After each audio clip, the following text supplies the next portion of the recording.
Sveicieni! Sveicieni visiem!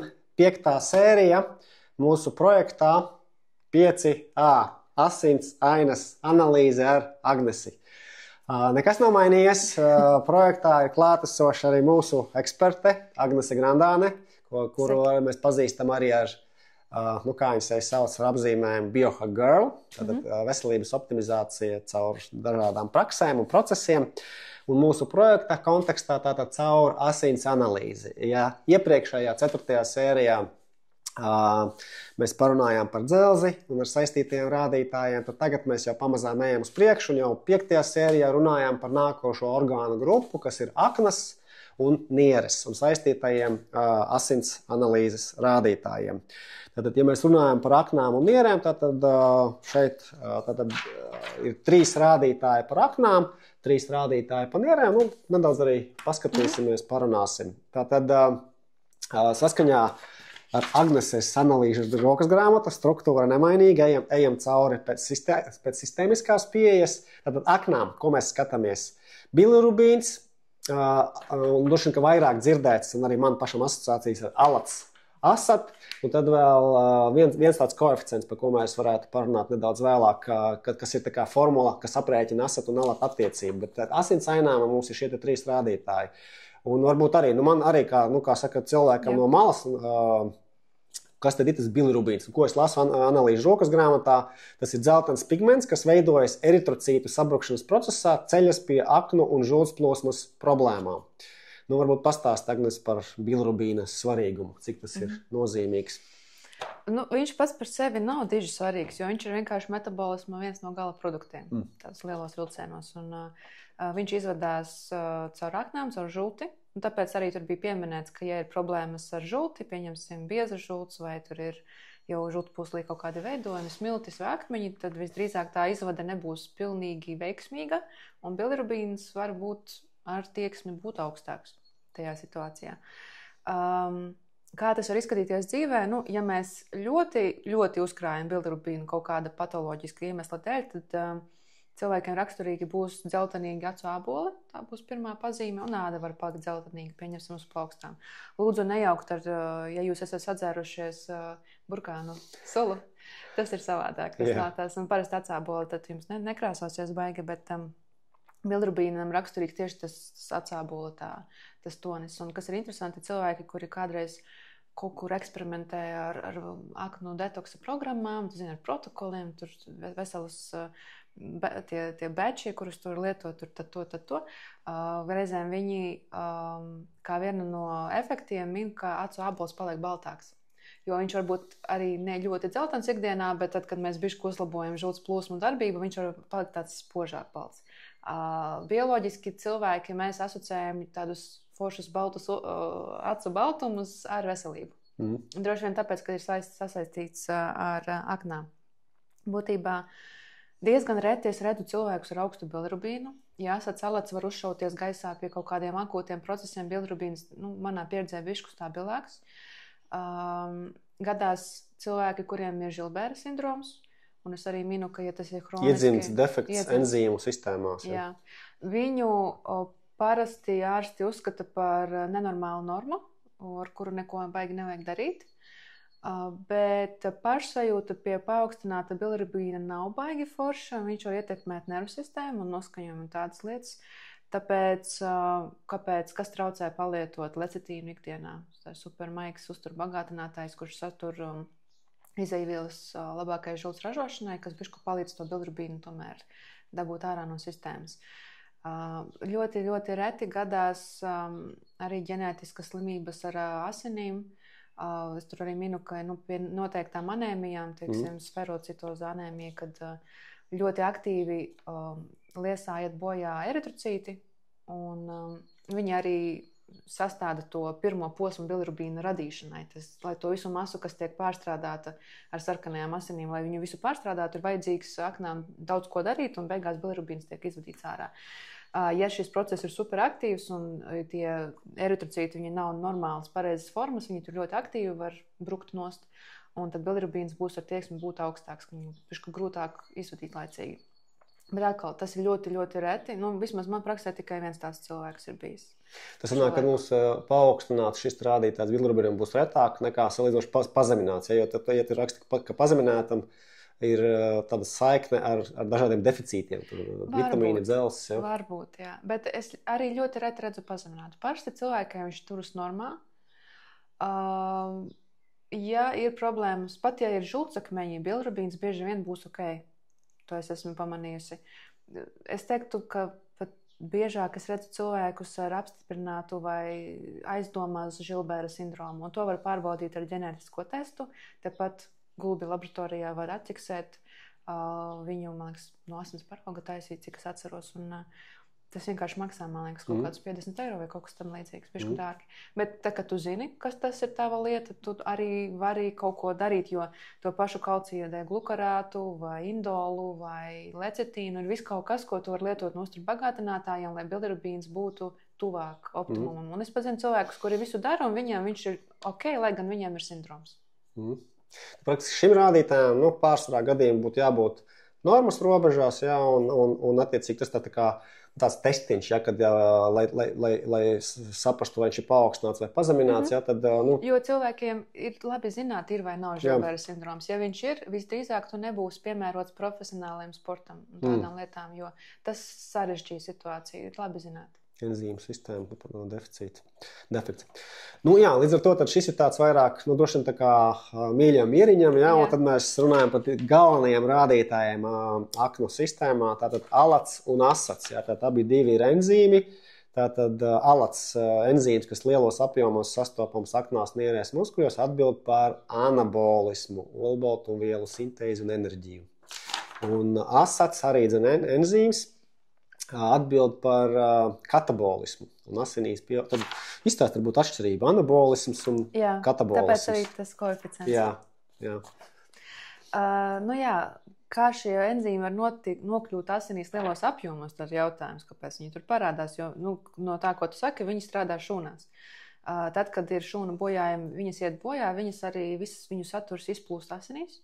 Un mēs varam redzēt dažādus līmeņus vielām, kurām nevajadzētu būt ikdienā, kad mēs esam veseli. Un viens no tiem ir mums alats un asats. Un alats parasti viņu saista ar aknu problēmām. Bieži vien, ja šūniņas iet bojā, un viņas iet bojā, jebkurā gadījumā aknas reģenerējas pastāvīgi. Viņas gan iet bojā, jo viņas veic operācijas ar ļoti bīstamām molekulām, kas ir loģiski, ka ik pa laikam kaut kas izdalās. Un tad viņas tikpat ātri atjaunojas, jo tu droši vien zini, ka aknas var diezgan labi reģenerēt, salīdzinoši ar, pieņemsim, nabaga nierēm, ar kurām ļoti bēdīgi kaut kas viņām notiek. Un asats mums bieži vien nosacīt vairāk saistās ar muskuļiem, muskuļu bojājumiem, traumām, kas varbūt arī pilnīgi normāli, teiksim, cilvēkam, kurš ļoti, ļoti fiziski aktīvs, katrs treniņš muskuļu bojājumi, pēc kuriem mēs dabūjam lielāku atjaunošanos. Jā. Tāpēc, tad, kad ir paaugstināts viens, bieži vien, lai diferencētu un saprastu, kas notiek, viņus abus nomēram, apskatās, kāda ir viņu saistība, vai mēs runājam par muskuļiem, vai par aknām, vai par citiem orgāniem, ir vieglāk saprast. Tāpēc es parasti taisu abus, jo ko bieži vien atķeksē cilvēkiem analīzēs ārsti ir tikai alats. Protams, ka var arī tā, bet es dodu priekšroku uzreiz abus apskatīties, lai viss ir skaidrs. Un tad mēs tagad zinām, ka, ja viņi ir paaugstināti, mums ir potenciālie scenāriji vienā grupā. Ja viņi ir pazemināti, to gan es redzu retāk. Alats mēdz būt zemāks, ja cilvēks vienkārši ēd ļoti minimāli vai baigie patēriņi, vai vegāni vai veģetāri, jo, kā tur redz, ja mums ir maz olbaltumvielu vai citi deficīti, šie enzīmi var būt diezgan zemi. Un te nav tā, ka, ja mums ir 0, mums ir baigi ideāli. Arī ne, jo, kā tu redzi, anabolisms un sintēzes procesi mums tomēr vajag, lai tas būtu organismā, lai augtu jaunas šūnas. Tāpēc parasti es skatos abus, un tad mēs rēķinam to koeficientu, kur es ieliku arī šeit. Viņu bieži vien lieto cilvēkiem ar kaut kādām konkrētām diagnozēm, slimībām, aknu un nieru jomā, bet viņu var lietot tīri savā interesē, vienkārši paskatīties, kāds jums tur cipariņš sanāk un vispār kāda jums ir dinamika, jo arī tavās analīzēs var redzēt, ka tev gan asats, gan alats, viņi ļoti stabili turās. Tev ir diezgan skaidra dinamika, kā viņi izskatās. Jā, man sanāk tā, ka tā alats un asats tad ir tajā laboratorijas intervālā abi divi trāpa, bet arī, ja mēs skatāmies to optimumu, man ir nedaudz zem. Pieņemsim, ja alatam ir optimums ap 20 vienībām, man ir 14. Un asatam ir optimums 30, man ir 23. Nu, nedaudz tā kā zem. Tad, un te arī es uzreiz gribu pateikt, ka viss ir nosacīti, un mēs pēc cipariem nedzinamies. Mēs redzam, ka tev šīs vērtības ir super stabilas, jo tev pirms tam analīzes bija, var teikt, pilnīgi identiskas uz šiem rādītājiem. Ja mēs izrēķinām to koeficientu, tad mēs redzam, ka ir noslieca vairāk uz katabolajiem procesiem. Asats, ja? Jā. Asatu izdalot ar alatu, mēs redzam, ka asats tā kā diezgan lielāks par alatu. Līdz ar to tas cipars arī būs tuvāk jau 2. Un ņemot vērā vēl arī tevu feritīna skaitli, un te būtu interesanti vēl kopēju obaltumvielu to līmeni pastīties sarunā. Tas būs tālāk, jā, tavās analīzēs. Iespējams, ka uz šo brīdi tev varbūt bišķucīt pietrūkst tīri izēvielu. Tā varētu būt. Tev arī ir tavi jaunie fiziskie mērķi, izturības un iznesības. Iespējams, ka tu bišķucīt vairāk tērē nekā tu uzņem šobrīd. Tā kā droši vien, ko es tev varētu ieteikt, ir paskatīties, cik tev vispār dienā sanāk obaltumvielu. Un varbūt sarkanā gaļa būtu tavs pirmais. Olas, teiksim. Jā. Olas, jā, bet tur dzeles nebūs tik daudz. Jā, tas gan. Jā, olas ir foršas, jo tur ir lecitīns, kurš arī var palīdzēt bilirubīnam. Jā. Interesanta lieta, ko mēs te mazliet, kā tu teici, backstage parunājām. Jā. Es arī agrāk, tad, kad sanāca lietot alkoholu, mēreni, kā jau tāds īstenis latviešu vīrietis, atnāk pēc darba, iešauja aliņu, teiksim, jā, un te interesanti, kad tādā alata rādītājā, ja šeit, ja viņš ir paaugstinās, tad viens no tiem iemesliem var būt alkoholisms, vai pat, tā kā Agnes arī minēja, kad pat ne alkoholisms, bet tas viens aliņš pēc darba, kā saka. Ja? Tad sanāk tā, ka tas mums ietekmē aknu darbību tiešā veidā. Ļoti, jā. Un kas ir interesanti, ja cilvēks tiešām ar kaut ko saindējies vai kaut ko ne to lietojas, vai zāles ir diezgan toksiskas. Bilirubīns parasti mums tur mierīgi dreifē alats un asats. Parasti alats mums var uzšauties augšā. Viņš diezgan ātri mainās šī enzīmi. Bet arī strādājot tur ar lecitīnu un ar kaut kādiem artišokiem un ārstniecības augiem un mārdadzi un tā tālāk un tā joprojām šo var uzlabot, bet man arī ir tā kā pašai savi keisi, kad tas vīrietis, viņš katru vakaru to alu dzer. Un mēs lietojam visus lecitīnus un mārdadžus un biškucīt ir labāk, bet tu nesasniegsi to rezultātu un tev nenormalizēsies. Tad, kad viņš pārstāja dzert alu, man liekas, viņš tur pārgājis bez alkoholisko biškucīt. Uzreiz normāls viss ir visi rādītāji, jālatījās. Tā kā, tu vari ieskrieties, nebūs rezultāti, ja tu visu laiku dod slodzi aknām. Jā, tā tad par aknām bilirubīns, tāds komforta rādītājs, alats un asats. Un ja mēs izdalām asatu ar alatu, kas nav analīzēs, bet ir šis te koeficients, ko Agnes minēja, deritisa koeficients saucamais, kas parāda vielmaiņu, glikozes utilizāciju, olbaltumu apmaiņu, tāds tīri analītisks bet rādītājs. Bet arī viss ir nosacīti, jo, ja jums ir kaut kāda akūta situācija un alats var tur uzšauties, protams, ka tas koeficients viņš būs bišķi pamainīts, tāpēc mēs visu tā ļoti, ar graudu sāls, kā saka. Jā. Kā parasti, teiksim, Agnesei šajā te analīžu rokas grāmatā ir iespējamie varianti pie paaugstināta, pie pazemināta rādītāja.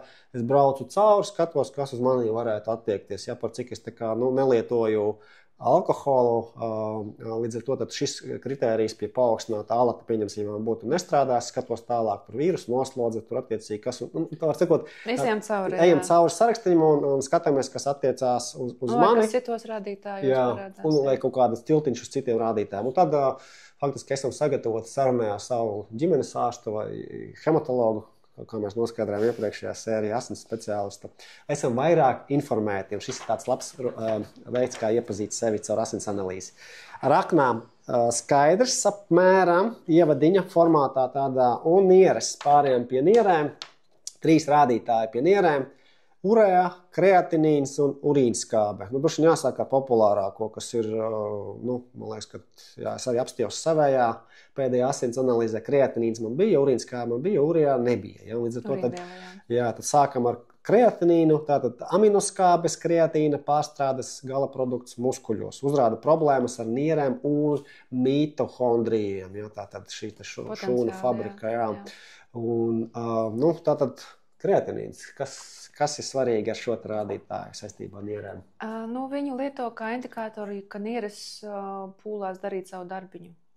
Jo ja nieres nespēja normāli filtrēt, tad kreatinīns būs tas, kurš būs ar tieksmi uzkrāties. Tas būs lielā mērā viņa lieto kā tieši nieru rādītāju. Protams, ka viņu var ietekmēt tavs uzturs, fiziskās slodzes, cik daudz ūdens tu patērē. Tā kā nav tā, ka ja tev tur kaut kas ir augstāks, tu tur viss tā pavisam nav. Tāpēc, kas attiecas uz nieru rādītājiem, es pati arī, kad ikdienā strādāju, es pārlasu atkal un atkal, jo tur ir ļoti daudz potenciālo faktoru. Un nevar tā pateikt, ka tikai nieru slimības vai kaut kas tāds. Mēs skatāmies kontekstā, vai cilvēkam ir kaut kādas problēmas ar nierēm, vai ir bijušas infekcijas kādreiz, kas ir šobrīd, vai nav akūta situācija, tad mēs visu salīdzinām. Jā, un te ir arī interesanti, ka varbūt tās tā kā galējības, ja mēs skatāmies, ir paaugstināts. Viens no variantiem ir daudz olbaltumvielu uzturs, pazemināts olbaltumvielu deficīts. Jā, tieši tāpat tās, ja ir paaugstināts, ir atūdeņošanās, dzeram, nevis to savu normu, 1,5–2 litrus, dzeram, nezinu, tur nosacīt 3–4 litrus, jā, kur, attiecīgi ir tas. Grūtāk izskalot to visu, jā. Līdz ar to un arī, teiksim, ja viņš ir pazemināts, tad viens no variantiem ir nepilnvērtīgs uzturs, jā. Kas arī faktiski, te arī ir tiltiņš uz homocistīnu, ko mēs skatāmies arī saitītē. Jā, jo B vitamīni var ietekmēt, kā notiek šī enerģijas ražošana, un tad arī kreatinīna var izskatīties, ka viņi tā kā paliek mazāk. Bet realitātē mums ir kaut kādi jautājumi vai problēmas ar enerģijas ražošanu. Un homocistīns augsts ir, gandrīz katram cilvēkam, ar ko es strādāju, ir piškucīti vai ļoti. Un kas ir bailīgi arī bērniem, es redzu diezgan pie 20. Pāri 20, bet to mēs pēc tam lasīsim. Un šeit ir tā, man liekas, ka pirmais no līdz šim izskatītajiem rādītājiem, ka mums ir šis laboratorijas intervāls, interesants sievietēm un vīriešiem zemākā robeža identiska, 44 šīs vienības. Tātad šis optimums ir laboratorijas references viduspunkts, ja tad sievietēm kaut kur ap 60. Sanāk tā, ka ap 60 pa vidiņu. Es tur tā kā izrēķināju priekš cilvēkiem. Jā, un vīriešiem 70 kaut ko. Bet viņi arī ļoti aptuveni cipari. Ļoti aptuveni. Un ja nav nieru problēma kā tādu, un ja nav ekstrēms nogurums un kaut kāds olbaltumvielu trūkums, parasti mēs tā šausmīgi nopietni kreatinīnu neskatāmies. Mēs varam paskatīties, kā laboratorija izmērījusi, sarēķinājusi to glomerulu filtrācijas ātrumu, lai viņš tur vismaz 100 vai tuvu tam. Jo reizēm redzu cilvēkus vienkārši ļoti stresainos periodos, kad droši vien arī oksidatīvais stress un vispār viss sliktāk strādā, tas GFA, un viņš var piškusīt samazināties. Lai gan tam cilvēkam ar nierēm problēmu nav. Vienkārši kopējā kapacitāte organismam varbūt nav tik laba. Jā. Labi. Urīnskābe urējā. Tātad urīnskābe purīnas savienojuma pārstrādes gala produkts uzrāda oksidatīvo stresu. Uzkrājoties var radīt nervu sistēmas un asinsvadu slimības. Ļoti reti ir augsts cilvēkiem. Es arī skatos, pieņemsim, tas vīriešu diapazons ir 202–416, man ir 290 kaut kur pa vidiņu, un arī pie tā šī te optimuma arī 220–400–290. Tā faktiski, tā kā gandrīz pa vidu. Jā. Jo arī pie tiem simptomiem, ja viņš ir paaugstināts, interesanti, ko es te atzīmēju, kas ir interesanti, ka šeit mēs caur urīnskābes rādītāju varam noteikt C vitamīnu deficītu, jā, kas ir viens no... Jā, ja deficīts ir, tad viņš var būt ar tieksmi uzreiz uzkrāties. Un ja jūs atverat iHerb un paskatāties uric acid, tad tur būs formulas, kur būs iekšā noteikti C vitamīns, tur varētu būt starta cherry, jeb skābais ķirsis, kas arī C vitamīna avots, tur var būt selerijas sēklas kā diurētiķis, kaut kur tādās formulās mēdz būt arī molibdēns. Un tad, kad viņš ir pazemināts, arī interesanti, ka olbaltumvielu deficīts uzturā, tas, kas arī pie kreatinīna tika pieminēts, un arī elektrolītu disbalans, jā, faktiski arī, ja liekas, tad, arī, ja mēs runājam par ūdens dzeršanu, piemēram, jā, tad ūdens jau arī ir ar dažādu mineralizāciju. Ja, faktiski, ja mēs liekam klāt tur tos elektrolītus neliekam, mēs varam izvēlēties ūdeni ar lielāku mineralizācijas pakāpi. Ja, un tad arī, faktiski, ja šis rādītājs sanāk, ja viņš ir pazemināts, ja, tad es varu padomāt par elektrolītu balansēšanu. Ja. Jā. Un kopumā nieru rādītāji, kāpēc mēs viņus taisam reizi gadā? Viņi diezgan reti būs patoloģiski, ja mums nav kaut kāds nedodies infekcijas. Vienkārši pārbaudīt, ka nav procesi, kuri iet hroniski fonā nemanāmi, un otrais, pirms jūs gribat lietot kaut kādus uzturu bagātinātājus, vajadzētu zināt, ka nieres ir normālā stāvoklī.